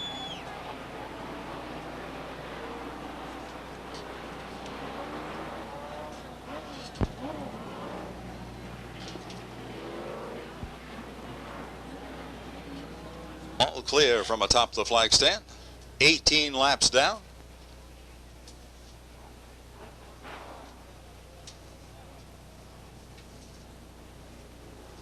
Pace car makes its way onto the infield pit road.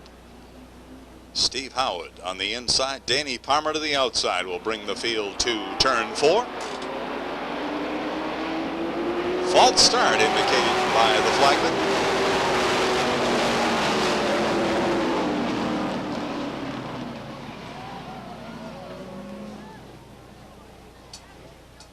Lloyd Washburn of Dave Sprague will require the caution flag, as Sprague is evidently in need of assistance to refire the number 1 from atop the flag stand, and we're going to try it again. Steve Howard, Danny Palmer. Green is out.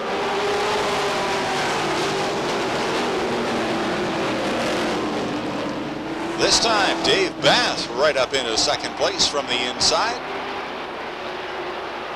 Spike Manitoul going at it to the inside of Danny Palmer.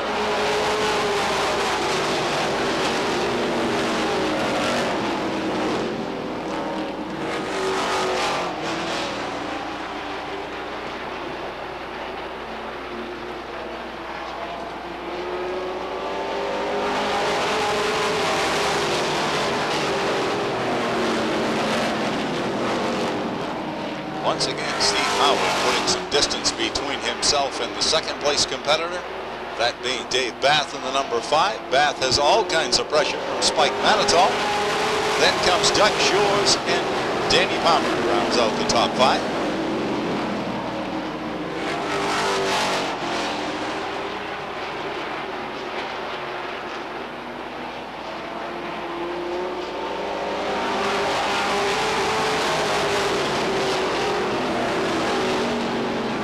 Doug Shores now on the move on the outside as he has found his way out and around the 5 of Dave Bath.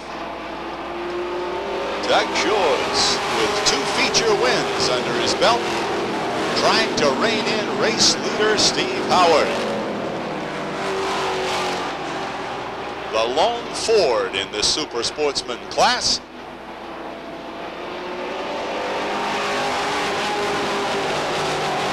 Problems on the Danny Palmer 93 as he is off the pace and apparently headed to pit road. Meanwhile, back up front, Doug Shores putting all kinds of pressure to the back bumper of the 03 of Howard.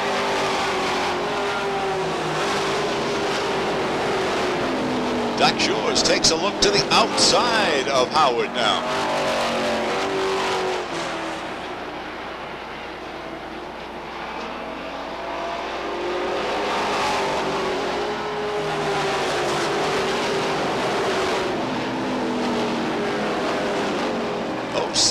Fresh off her feature win last Saturday night, is now looking for win number 3 as he works hard to the outside of Shores. They get together out of turn number 4. Tire smoke off from the 03 and the 07. Doug Shores right back to try it again. 2 laps to go.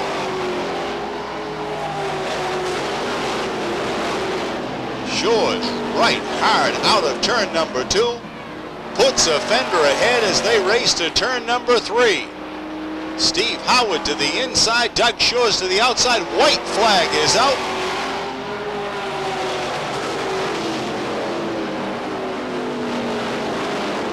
Shores once again trying to find a way around the 03, coming onto the lap car now. Out of turn 4, checkered flag out. Steve Howard grabs his first feature win, followed closely by Dave Bath. Then the 89 of Spike Manitoul, the number 5, Dave Bath, spinning into the infield just before the line, unfortunately. And a hard charge to the line nearly provided Doug Shores with win number 3, but Steve Howard was able to hold him off. Howard down to collect the colors from flagman Eddie Walsh. He'll make his parade lap and be back, and we'll have a chance to hear from Steve Howard regarding win number 1 on the 92 season. Outstanding run once again by the Ford Thunderbird and Doug Shores.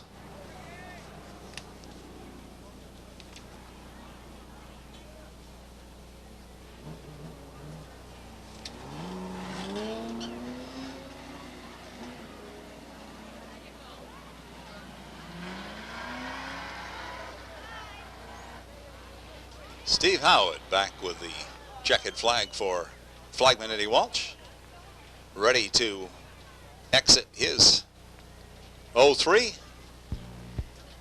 And we go trackside now to Andy Cusack. Andy?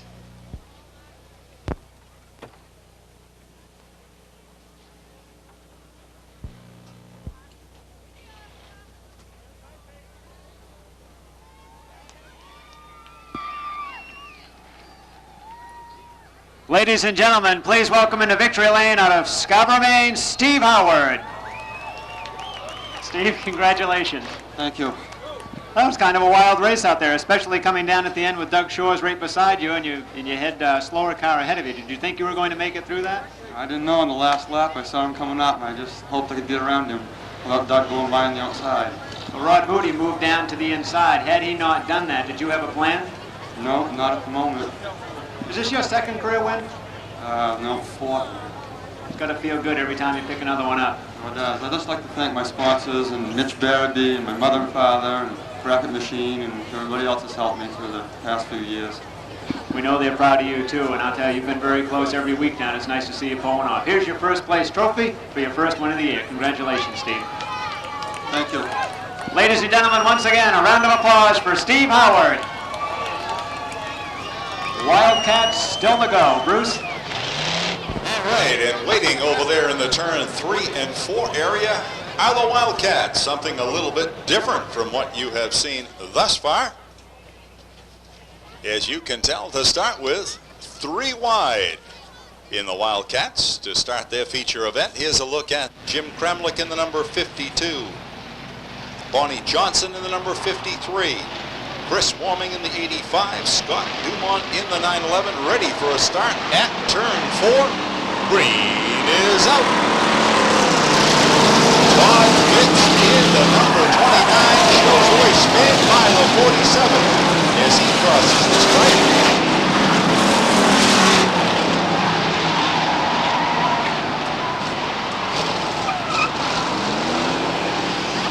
Todd Fitz continues to show the way as we stay under green, followed by the 43 of Robert Williams. Then comes the 67, I believe. That's Michael Nest.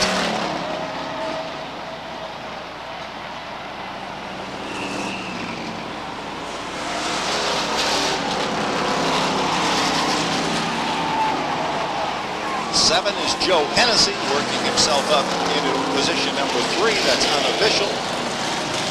Todd Fitz continues to be your leader down into turn number 3. Followed by Williams in the 43.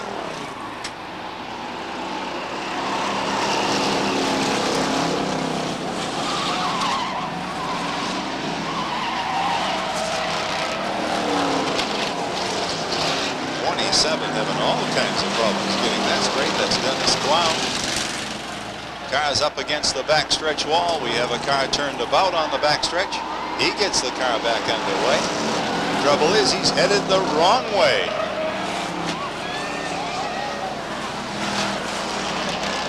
Spin by the 17 down between turns 1 and 2.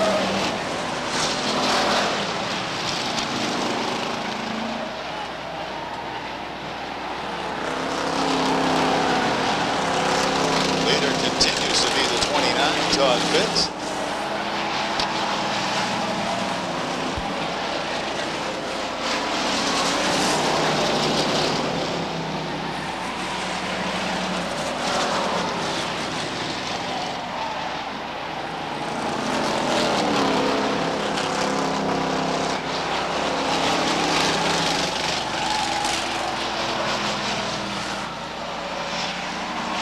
Spins by the number 47. He gets it up over the top of turn number 3.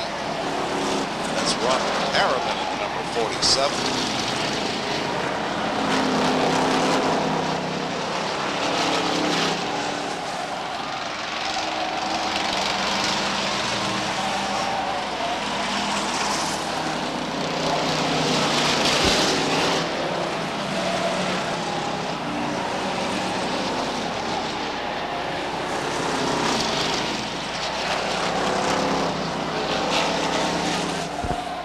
Smoke screen in turn 4. They all get through that okay.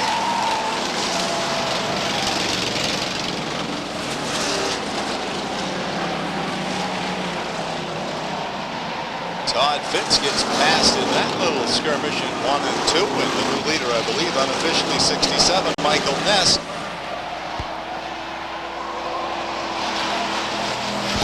43 is our leader. That's Robert Williams.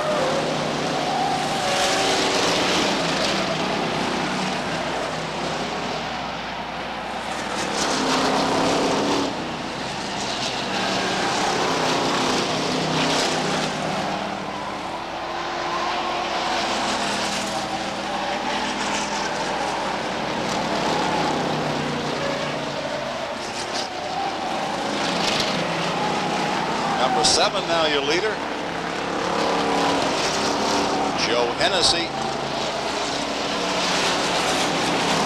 55 in second place. That's Mark Bernier.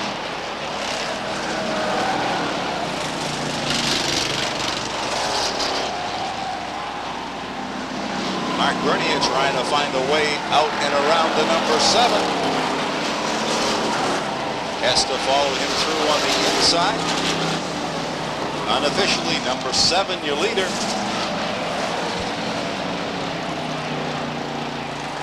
Joe Hennessy in the number 7. Coming up on the halfway point. Hennessy continues to show the way, followed by Bernier. Then comes the 43, Robert Williams.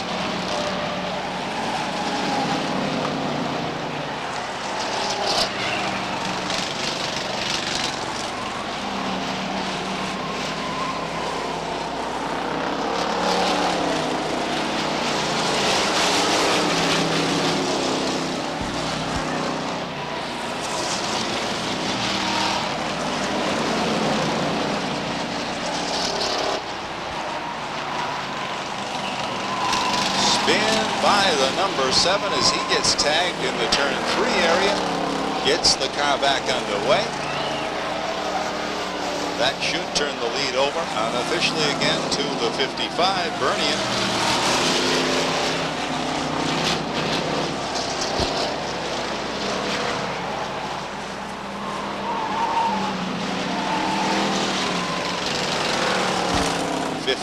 Right here on the front stretch, unofficially your leader.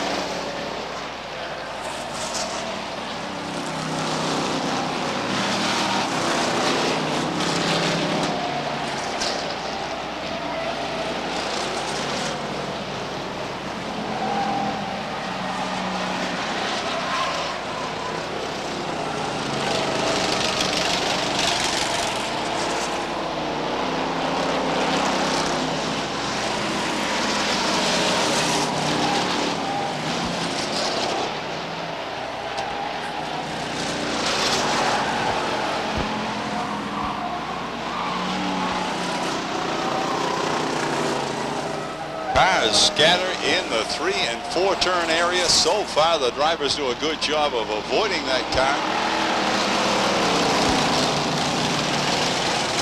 44 gets collected there in the turn 4 area. We get a car up over the sandpot.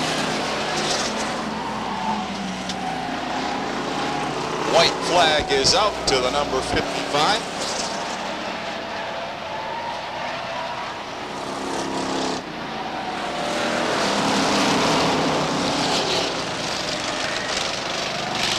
Turned about in the turn 3 area once again.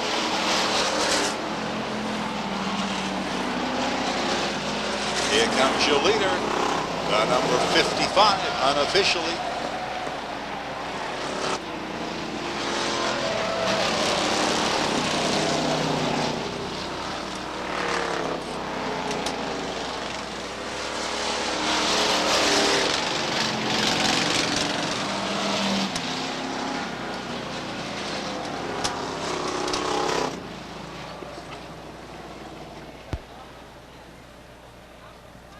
Joy, and oddly enough, the only feature tonight to go right from green to checkered without a restart. So the Wildcats accomplished something that the other 3 classes were unable to do.